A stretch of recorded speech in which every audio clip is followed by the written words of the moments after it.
You've maxed out your 401k, you're contributing to an IRA, and making some other investments. Where do you go from here? Get a fresh perspective from an agent with the backing of New York Life. Insurance, retirement, and more. Visit NYL.com.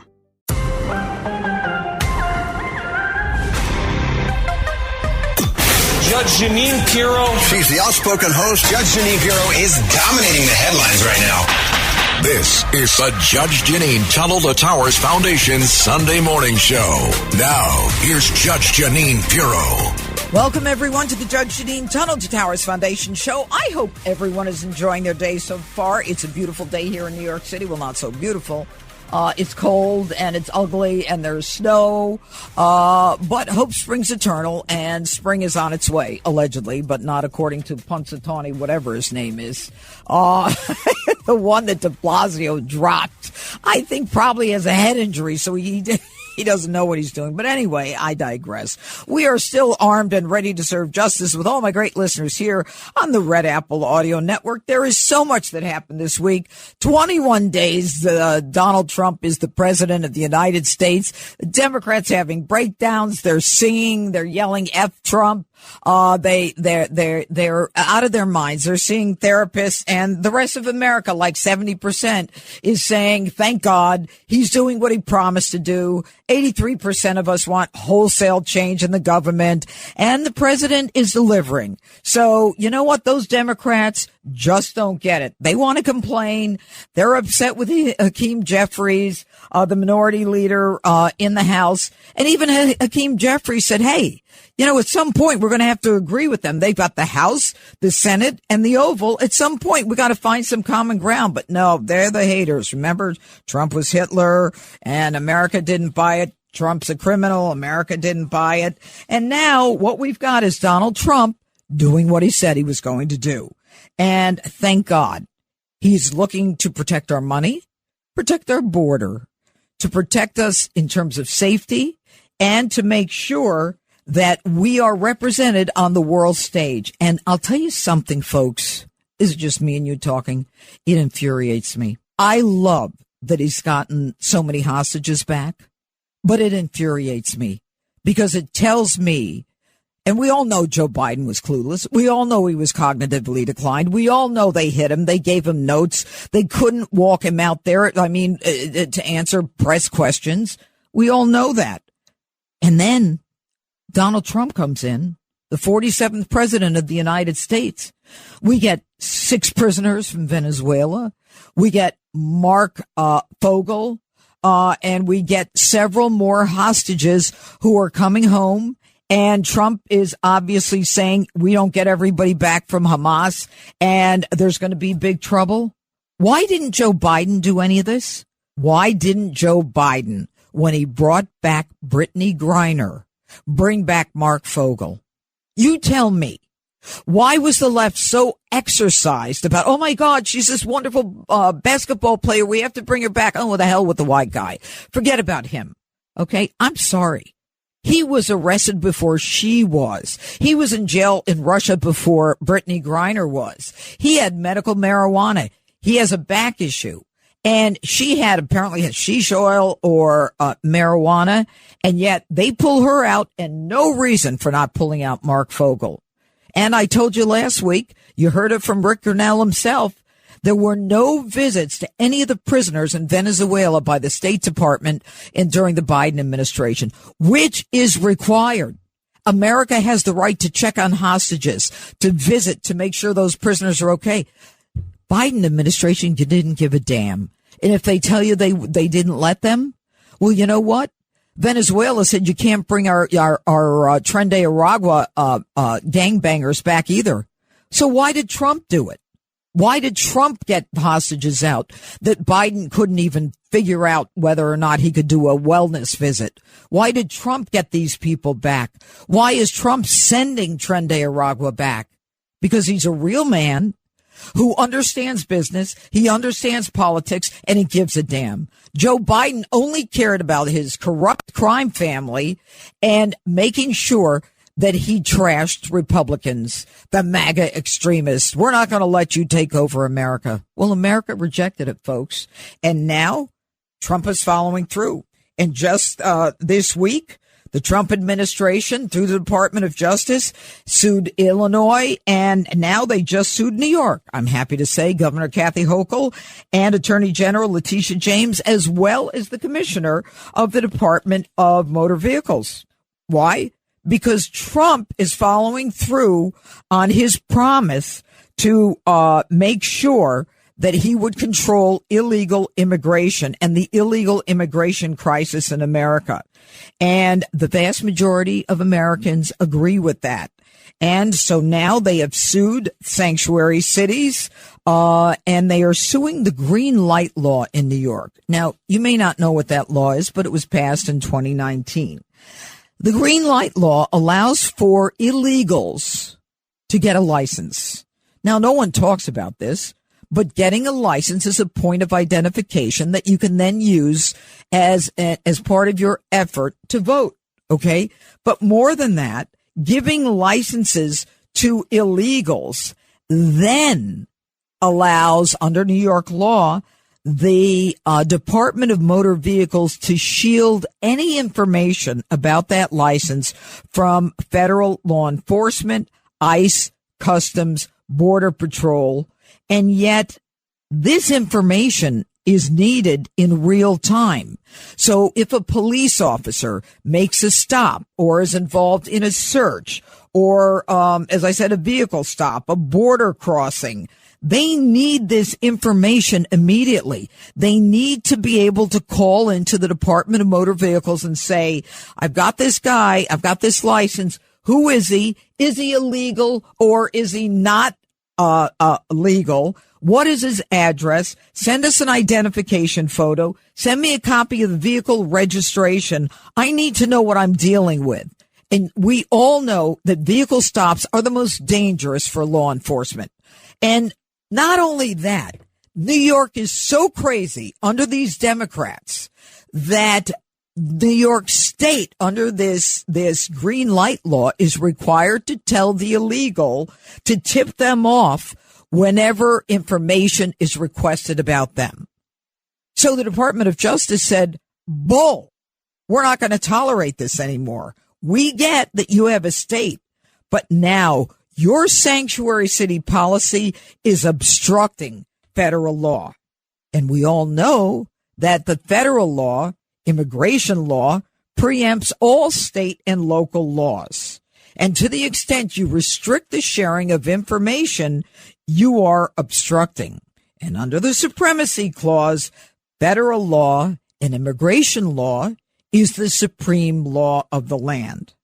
So, what is Hochul's response to this? Hochul's response is, we are going to defend all New Yorkers. We will not back down. Well, you know what, honey? It ain't going to work. Because these are not New Yorkers. These are illegals who have been brought to New York, a lot of them under very questionable circumstances. And when you prioritize illegals in American cities and jeopardize the safety of Americans, citizens, and then jeopardize the safety of law enforcement, you are violating your own constitutional duties. And the sanctuary obstruction of federal immigration enforcement is not going to be allowed. And I'll tell you what, Trump did one better. Trump said, you know what?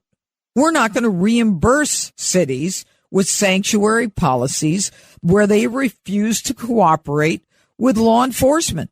You know, the whole point here is you're not going to stop us in the execution of our federal laws.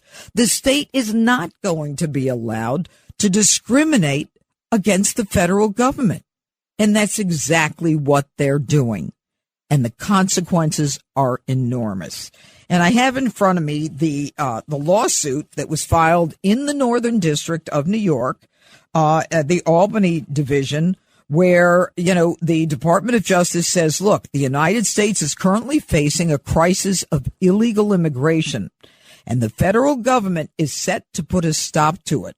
So while states are welcome partners in that effort, it is their prerogative as separate sovereigns to refrain, but a state's freedom to stand aside is not freedom to stand in the way.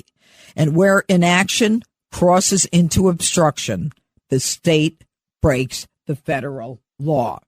The state of New York is doing just that, and it must be stopped.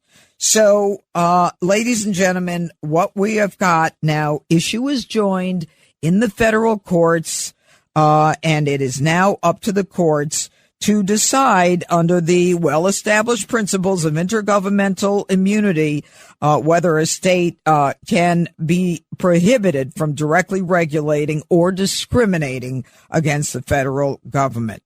And this green light law does it right on its face. It directly regulates the federal government's own operations. And it's an outrage. I don't know about you, but I'm outraged. How dare you say you're going to give a license to an illegal? Okay. There's no requirement that you have any training. There's no requirement that you get insurance or proof of anything. No requirement to prove where you're from or whether or not you've had problems in another country. Let's just have at it. Give them a license.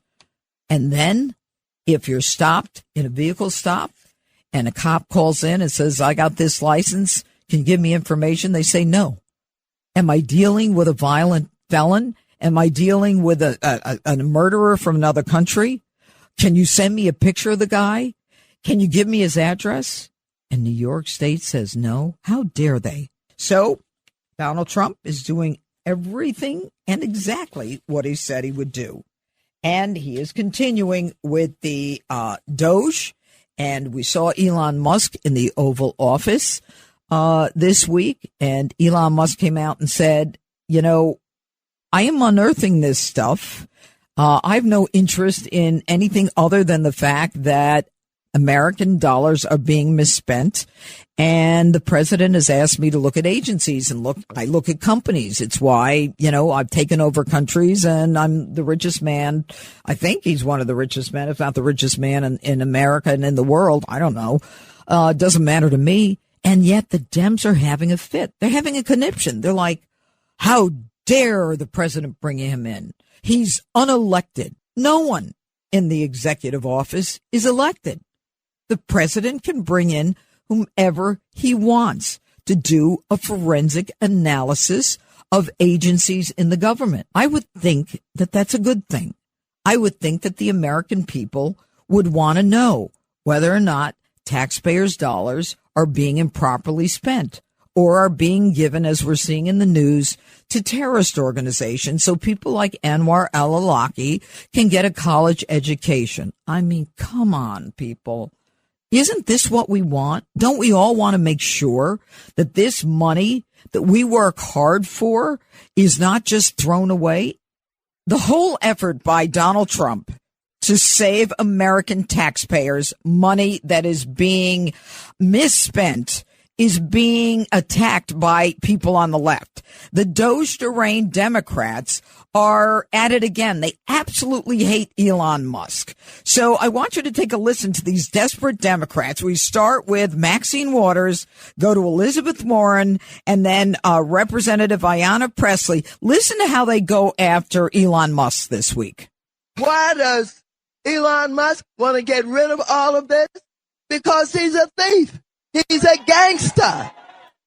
Oh, and for every American who doesn't want some weird Elon Musk suck up searching through your personal private data, this is your fight. And I said it then and I'll say it again, that Elon Musk needs to keep his grubby hands, his greedy, grubby hands off of our government. So, folks, that is out of control. First of all, I got to make a comment about Maxine Waters, okay? Maxine Waters is concerned because Elon Musk is a thief and a gangster. Okay, Elon Musk is the one who connected Starlink to the Ukraine and created the electric vehicle, and they all loved him, and now they hate him.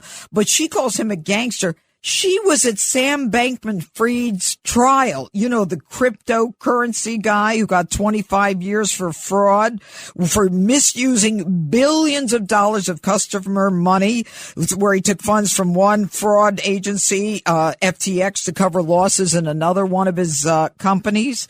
Okay, she's at Sam Bankman-Fried's trial blowing him kisses. And she calls Elon Musk a thief and a gangster. Elizabeth Warren, she doesn't want Elon Musk going through your private data. Hello, James Clapper lied to Congress. Remember that shifty move of his eyes to the left? Well, we don't spy on Americans. Well, not wittingly. Elon Musk could care less about you, me, or anyone else. His job is to analyze the money and where the money is going in our government and whether or not it's going to gangsters, terrorist organizations, fraudulent groups. And we know that it is. And Ayanna Pressley, keep your grubby hands off our government. He doesn't want to be part of this. It's as Donald Trump said this week in the Oval. This guy doesn't need this beat down every day by the press. You know, we're finding out things that Joe Biden didn't care about, things that none of the Democrats cared about. Did you ever hear Joe Biden talk about a bloated government or government spending, government overspending? No, it's just keep that money flowing. And what he did on his way out of office, you know, trying to make sure that those federal workers can stay home for the next 5 years, folks, and then, you know, trying to give another $20 billion for all of his favorite groups, whether it's the climate change group and the green energy stuff. We're going to claw all that stuff back. It's not the way it's supposed to work. And you know what? Deal with it. But anyway, today we've got a great show for you. I've got a great guest coming up. His name is Haywood Talcove, and he testified in front of Congress this week, and he talked about all of the fraud and the fact that there is so much fraud going on in the U.S. government. Something like 20% of the money we spend goes to fraudulent recipients, whereas in business, only 3% of what they do is expended based upon a fraud. So we're in a real mess. We've got a government that doesn't give a damn, but now that Donald Trump's there, things are going to be different. So thanks for joining us, and we're going to get to all those topics. We're going to break it down to you. And speaking to Haywood Talcove this morning, all coming up in a few moments on the Judge Jeanine Tunnel to Towers Foundation Show. It's the Judge Jeanine Show.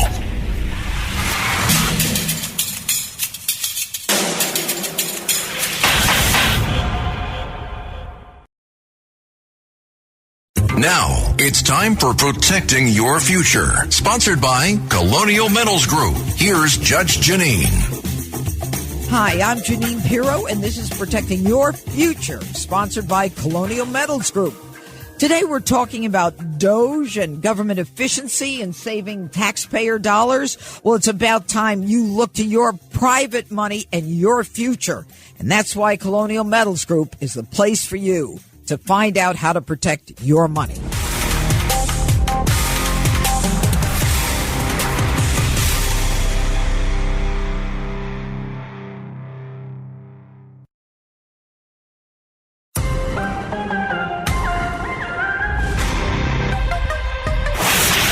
This is the Jeanine Pirro Show. Now, here's Judge Jeanine Pirro. Welcome back to the Judge Jeanine Tunnel to Towers Foundation Show. Joining us now is the Chief Executive Officer, Government LexisNexis Risk Solutions, Haywood Talcove. Please join me in welcoming Haywood to the Judge Jeanine Tunnel to Towers Show. And let me just tell you a little bit about Haywood so you get a sense of what his expertise is. He is involved in overseeing strategic business activities, and he also serves as CEO for LexisNexis Special Services. And he is someone who is a passionate advocate for children. He served on the board of the National Center for Missing and Exploited Children, an organization close to my own heart, and the DEA Educational Foundation. So, Haywood, I must tell you, why do I think that you've got a law enforcement background? I don't, but I love law enforcement because I see them every single day making our communities safer. Yeah, when I first heard you speak, Haywood, I must tell you, I got the cop vibe. And, as someone who spent 32 years in law enforcement, I'm usually pretty good at that. So I think you're kind of quasi cop. But you are a cop as it relates to what's going on in this country and the waste in government. And so now that we have the president who is looking at finances and, we're seeing all of this money going to people it shouldn't go to, not NGOs it shouldn't go to, non-government organizations. So we're not just talking about fraud in that regard, but there's also abuse. I mean, I see many layers to this. And you talked about $1 trillion during COVID that was misspent. Can you start with that? Yeah, that's what really got me incredibly passionate about this. During the pandemic, watching the dark web and seeing these criminal groups, the transnational ones, Romania, China, Russia, Nigeria, start stealing money at scale in our unemployment insurance program, our PPP program, rental assistance. And it blew my mind. I'm like, how can we have this much money, which is intended to help people, get used for things like child trafficking, terrorism, and drugs? And what really frustrated me is no one seemed to care. Everyone kept on talking about the fact that we have to get the money out quickly. And I'm like, it's not going to people that need it. It's actually going to criminal organizations. Right. And, the amazing part of it is, that the prosecutor and me, this is very simple. Old crimes are being committed in new ways. And so this fraud, which you yourself estimate that there is 20% fraud in the government expenditures, whereas in the private sector, in private business, there's 3% fraud. It's almost as though the government is like, whatever. And, when you think about it, how many times did Joe Biden talk about bloated government or overspending? Yeah, no, it's one of those things where the government isn't using the technology that the private sector uses. The analogy I have is you go to your local bank, tell them that you need a loan, you provide the information, and they're like, that's fine, Judge, here's $500,000. Right. But they never checked your income. They never checked if you were a real person. They never did any of those things. And that's what the government does. And that's why they lose so much money every single day. So the question is, we know that there is inertia. They just don't care. And it's not only about the money and how it's being spent, but I think a lot of people in these government positions, don't even care about the fundamental mission of their job, whether it's Pete Buttigieg, or, with the, transportation, and, what we saw happen in East Palestine in Pennsylvania, or Ohio, I'm sorry. And, the fundamental aspect of it. So you can't expect them to go after the waste and fraud. But there's something even worse than that. When we look at DOJ unearthing money to USAID, I kind of separate the two. So during COVID, individuals apply for money who are not real and they get that money. But now with USAID, how does that money get to terrorists and NGOs? Do Congress people say, I want this much money to go here, and then USAID has never refused a voucher or a request to send money out? Yeah, I'm not as familiar with the USAID, but, when you talk about the federal workforce, I would say there's a lot of really good people in there. The problem starts with the antiquated technology and the antiquated processes. Imagine you work at the USDA, Judge, and you have a rule book that has 10.2 million words in it.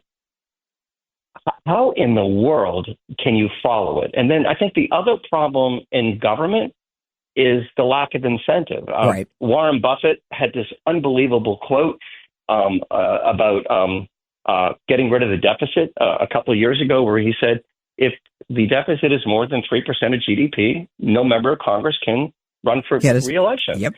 And I think the same thing applies to the people that are running these programs. They have zero incentive to stop fraud. Mm-hmm.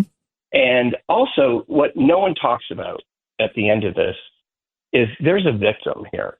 Somebody used a stolen identity.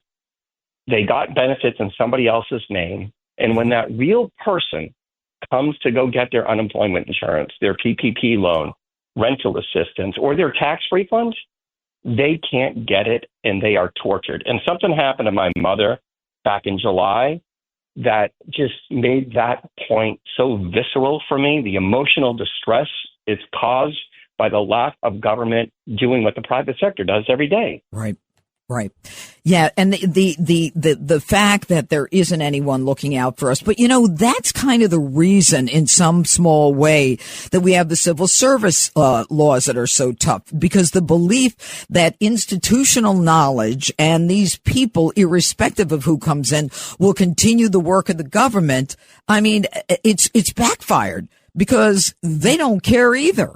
So you have these, let's admit it, the politicians are temporary. They go in and out of government, and you're hoping that the workers and, the middle management and, they're watching out for the taxpayer.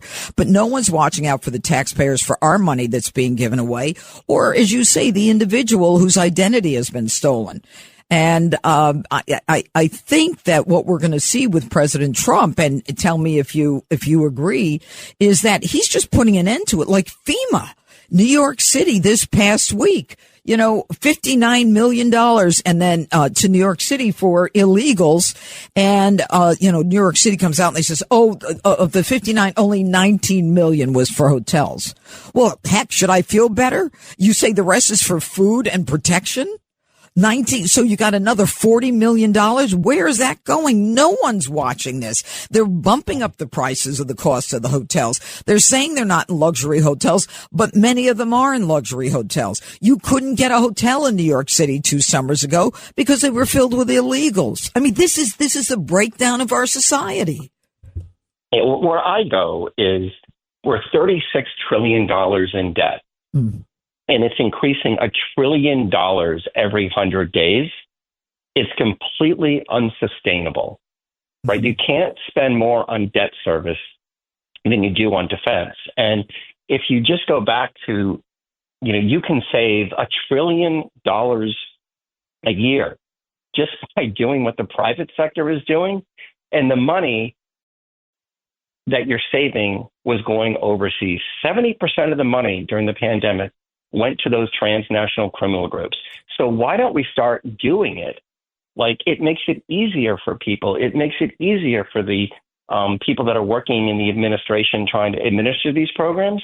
But, it's the insanity of how easy it is. And you mentioned you're a prosecutor. Obviously, everyone knows that. It's time to start prosecuting these individuals. Right. Government has become the mark for these criminal groups because it never runs out of money. Yep. And number two, you never get caught. Yep. Right? It's time to start getting that Department of Justice and those state AGs to fixate on these criminal groups, put them where they belong, which is in jail, and hold them accountable for doing what they've done. Well, you're so right. And, when I was the DA, one of the things that I went after, I came across a Medicaid mill. And what would happen is if someone had an accident, apparently someone in the police department would contact someone they had this whole thing set up who would then call the person who was in the accident and say, we're with the medical group, X medical group, and we see that you're in an accident. We want to make sure you're okay.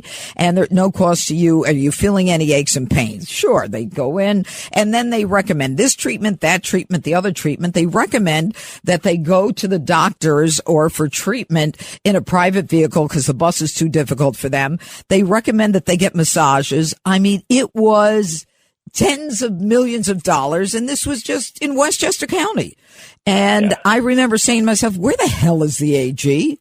Why are they being so, political? Why are they not going back to their mission, which is the destruction of, these Medicaid mills, all the fraud, because nobody cares. It's not sexy. It's not great headlines. But I'm telling you, Donald Trump is going to change it.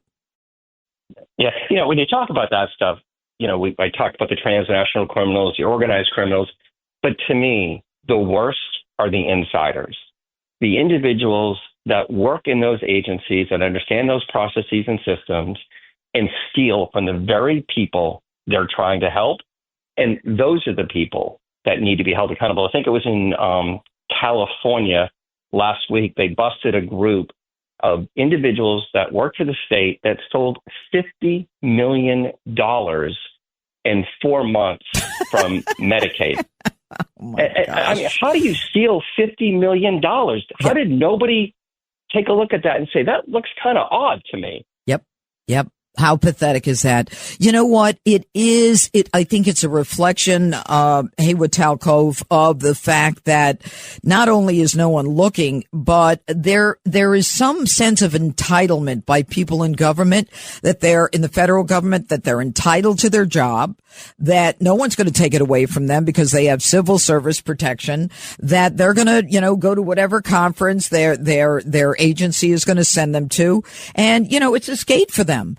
SKATE. And the truth is, Donald Trump, by coming in and saying, I'm going to buy you out at this point, just retire, is saving us money because these people just don't want to work. They don't have the work ethic. How is it that like 90% of them are not in the office? Office buildings are empty. We're probably paying the rent on those buildings. No one thought to tell them to come back to work. And Joe Biden ends up extending their remote work until 2029 with an executive order. Give me a break. Yeah, but it goes beyond that, though. When you have these processes and systems that are so fundamentally flawed, working in that environment is so frustrating, right? Like I mentioned to you, my mother had a horrible situation over the summer. And as much as these people wanted to help, they had to follow their rule book. And their rule book takes an attorney, an accountant, and it's just really hard. And like my mother, 83 years old, great woman, she's doing wonderful, but she can't fight the system, right? And so like part of me is like, it's you have to go ahead and you have to overhaul the process. Like if I can order something on Amazon and Jeff Bezos can have it to my house in an hour, why in the world do some of these things take so long? I don't know. I don't know. It's crazy. And the other part, like just the insanity of the PPP fraud that took place. You had a do not pay list, Judge. Yeah. All they had to do was take the name on the do not pay list and match it to the loan. Yep. And 40% of the money wouldn't have gone out. Why?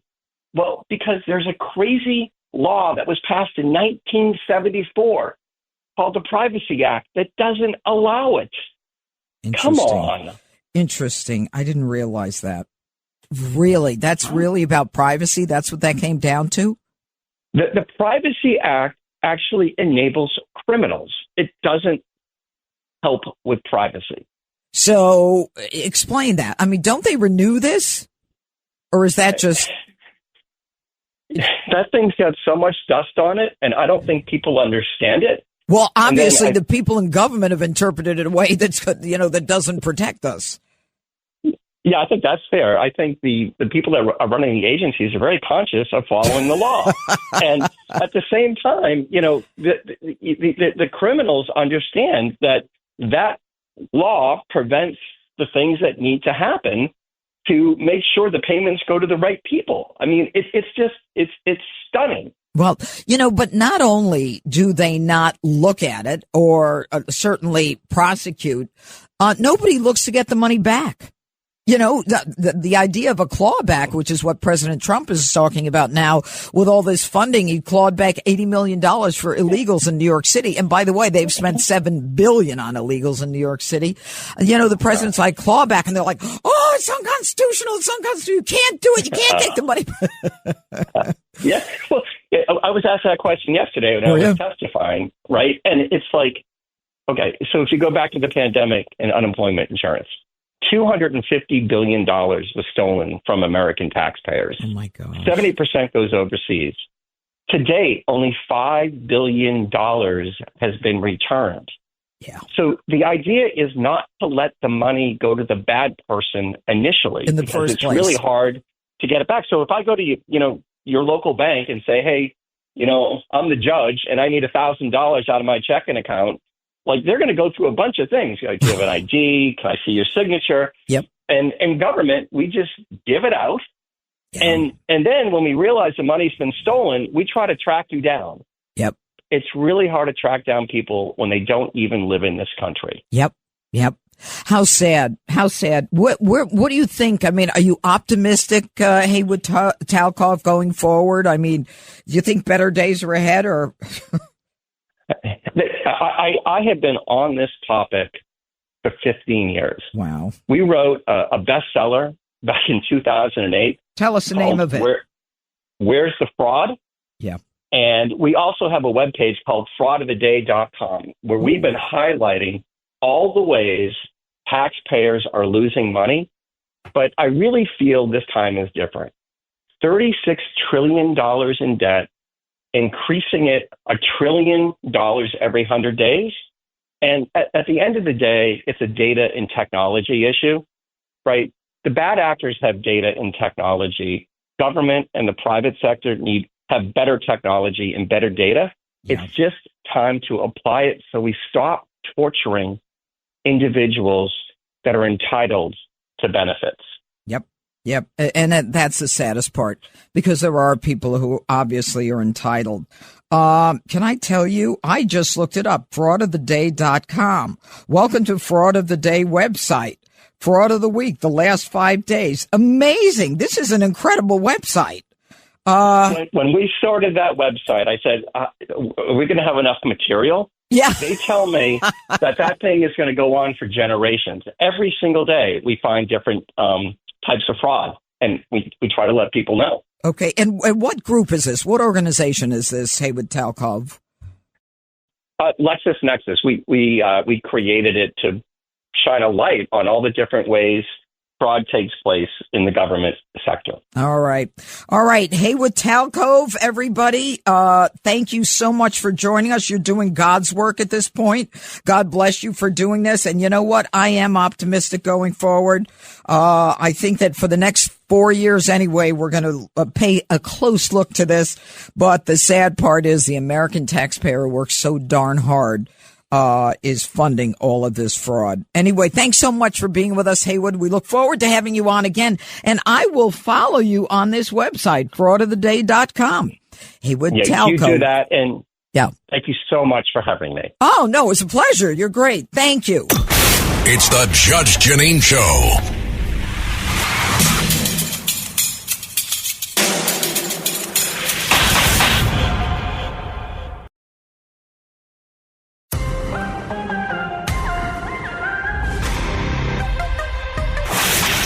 This is the Jeanine Pirro Show. Now, here's Judge Jeanine Pirro. Now it's time for me to gavel out with my closing argument.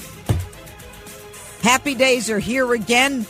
Donald Trump is watching our money, our border, our safety. He's clawing back money that these leftist progressives have been handing out to everybody but us, that we've been paying for. And by the way, one of the things that I found out, we've spent $7 billion on illegals in New York City alone. That's with a B.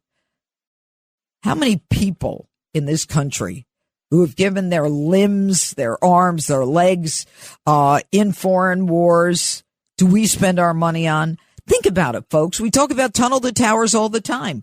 These are private endeavors. These are things that we Americans do because the VA sucked during the Democrat administrations. And yet we want to give it to illegals. We want to give it to foreign governments, NGOs, to promote transgender operas and drag queen reading hours in other countries. I mean, it's an outrage. And if you're not furious, you should be. Anyway, that's the show for today. Hope you enjoyed it. We'll see you next time, same place, same me, next Sunday. God bless. Take care.